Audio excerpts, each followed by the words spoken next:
drifting to. You want today, you climb mountains, swim oceans, you got knocked down.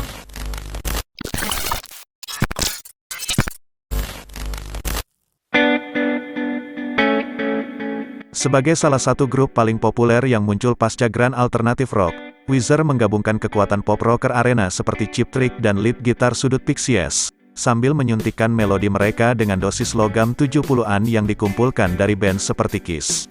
Apa yang benar-benar membedakan band ini adalah geekiness mereka. Tak satu pun dari anggota Weezer, terutama pemimpin bernama Rivers Cuomo yang merupakan rocker konvensional.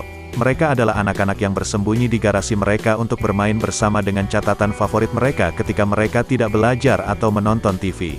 Hasilnya musik mereka diresapi dengan selera humor yang unik dan kecanggungan yang menawan yang membuat lagu-lagu dari debut mereka yaitu Weezer alias The Blue Album menjadi hit rock modern besar selama pertengahan 90-an.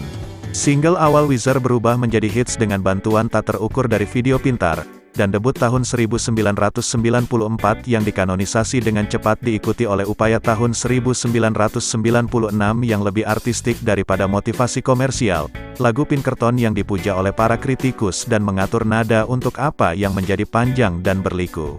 Seiring bergantinya tahun menjadi dekade, kepribadian Cuomo yang istimewa semakin meresap ke dalam penulisan lagunya, menghasilkan album-album yang berkisar dari mulai nerd rock yang catchy, kemudian Raditut 2009 hingga lagu pop orkestra yang lembut dari Oke Human tahun 2021.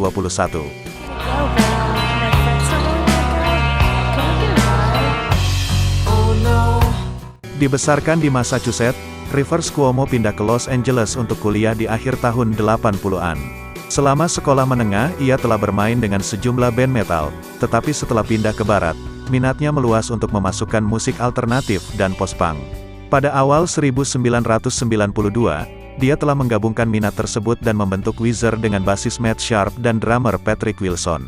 Selama tahun berikutnya, grup bermain di kancah klub Los Angeles yang kompetitif, yang akhirnya mendapatkan kesepakatan dengan DGC Records selama booming penandatanganan alternatif pasca Nirvana.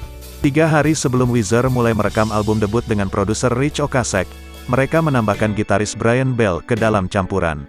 Setelah menyelesaikan rekaman, Cuomo sedang belajar di Harvard ketika rekaman debut eponim mereka keluar. Dengan dukungan DGC dan video yang disutradarai oleh Spike Jonze, yang berjudul Undone The Sweater Song menjadi hit rock modern pada musim gugur 1994. Tetapi apa yang membuat Weezer sukses secara crossover adalah lagu Buddy Holly.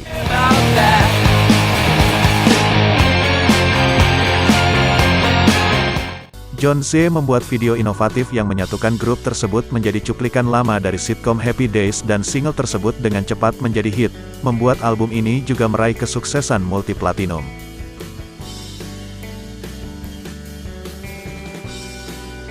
Pada saat single terakhir album berjudul Say It Ain't So, yang dirilis pada musim panas 1995, grup tersebut kembali hiatus, dengan Cuomo kembali ke Harvard.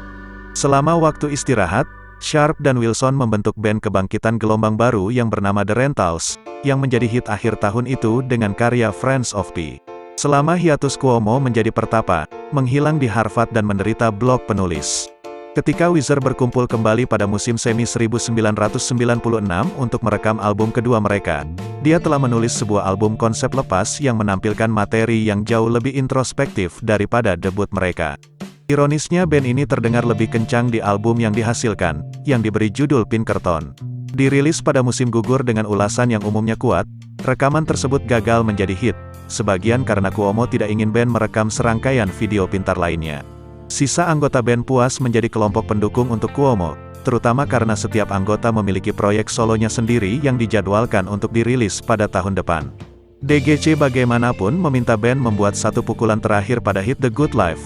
Tetapi pada saat single dirilis, MTV dan radio rock modern telah menarik dukungan mereka tidak hanya dari Weezer tetapi gaya mereka yang digerakkan oleh gitar punk pop pada umumnya.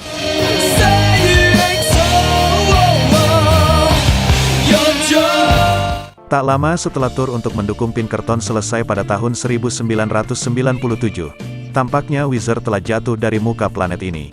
Tersengat oleh reaksi awal publik terhadap upaya kedua mereka, Rolling Stones bahkan menamai Pinkerton album terburuk tahun 1996. Band ini mengambil waktu istirahat untuk berkumpul kembali dan merencanakan langkah mereka selanjutnya. Tidak senang dengan lambatnya periode penilaian ulang, Sharp meninggalkan grup untuk lebih berkonsentrasi penuh pada sewa yang memicu desas-desus bahwa Weezer telah bubar. Setelah anggota Weezer menyelesaikan proyek sampingan mereka, band merekrut basis Mickey Wells untuk menggantikan Sharp dan mulai mengerjakan materi baru. Sebelum mereka bisa masuk studio untuk merekam rilisan ketiga mereka, Weezer menguji dengan mendaratkan tempat di Warped Tour edisi 2000, di mana mereka secara konsisten menjadi sorotan hari itu. Berhubungan lagi dengan produser debut 1994 mereka bernama Rich Ocasek, Weezer merekam apa yang akan dikenal sebagai The Green Album, yang merupakan judul informal yang diberikan oleh penggemar, karena itu sebenarnya adalah rilisan self-titled kedua mereka. Album ini langsung menjadi hit, dan memulai debutnya di nomor 4 pada Mei tahun 2001, dan berada di puncak tangga lagu untuk sebagian besar musim semi atau musim panas, di mana lagu-lagu seperti Halfpipe dan Island in the Sun menjadi hit radio. Dan Staples MTV membangun kembali Weezer sebagai salah satu anjing top alt rock. Selama tur musim panas itu, Wells jatuh sakit dan digantikan oleh Scott Shriner. Lalu Wells meninggal di Chicago pada Oktober tahun 2011, pada usia 40 tahun. Kemudian pada musim gugur dan musim dingin itu, grup menyibukkan diri dengan tur bersama band-band seperti Tenacious D dan merekam album berikutnya yaitu Maladroit, yang tiba setahun setelah rilis The Green Album.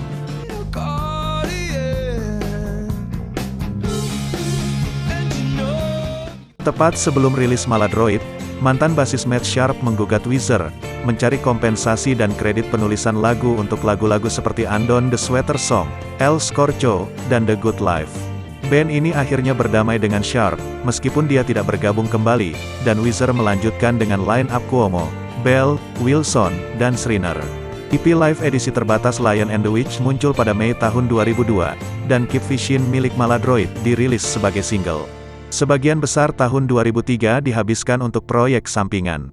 Weezer kembali ke studio pada tahun 2004, bekerja dengan Rick Rubin di album penuh kelima mereka.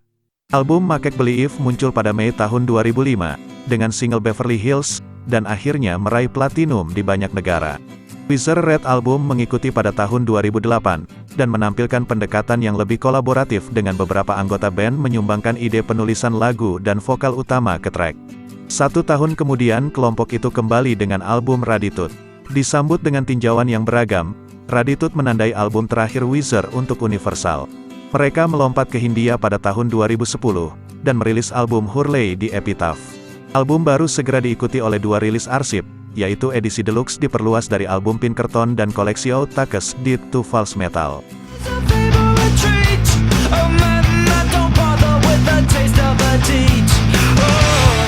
Weezer mengambil waktu mereka kembali ke studio, akhirnya muncul kembali pada musim gugur tahun 2014 dengan Everything Will Be Alright in the End, sebuah rekaman yang diproduksi oleh Rich Ocasek dan dirilis di Republic Records.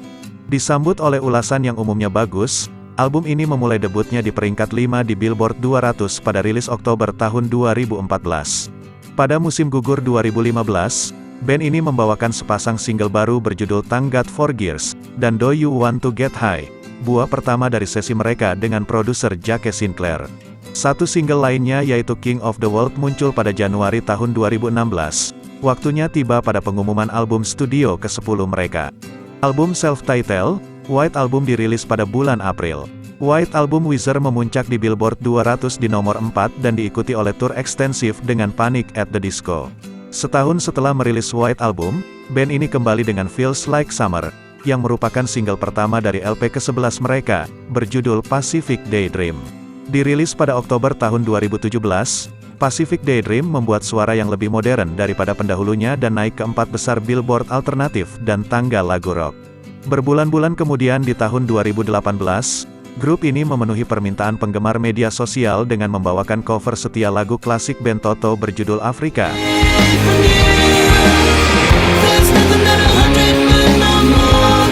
Dan menjadi hit Hot 100 pertama Weezer sejak 2009. Afrika ternyata menjadi landasan kejutan Januari tahun 2019, rilis Weezer yaitu The Teal Album.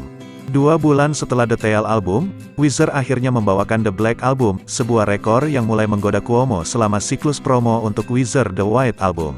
Diproduksi oleh Dave Sitek dari TV di radio, The Black Album muncul pada Maret tahun 2019. Lalu pada tahun 2020, Band ini mengeluarkan single berjudul Hero, dan The End of the Game, yang keduanya dijadwalkan untuk muncul di album mereka yang akan datang dan kembali ke gitar besar yang terinspirasi dari Van Halen, yang diberi nama Funwizard. Setelah beberapa kemunduran terkait dengan pandemi COVID-19, mengganggu penyelesaian Funwizard, band ini kembali ke materi yang pertama kali mereka konsepkan dan mulai kerjakan beberapa tahun sebelumnya. Kumpulan lagu yang terinspirasi oleh Harry Nilsson and the Beach Boys, lengkap dengan bagian string yang dimainkan oleh orkestra beranggotakan 38 orang. Lalu Oke Human dirilis pada Januari tahun 2021, sebagai album full-length ke-14 Weezer. She was a chick I dated.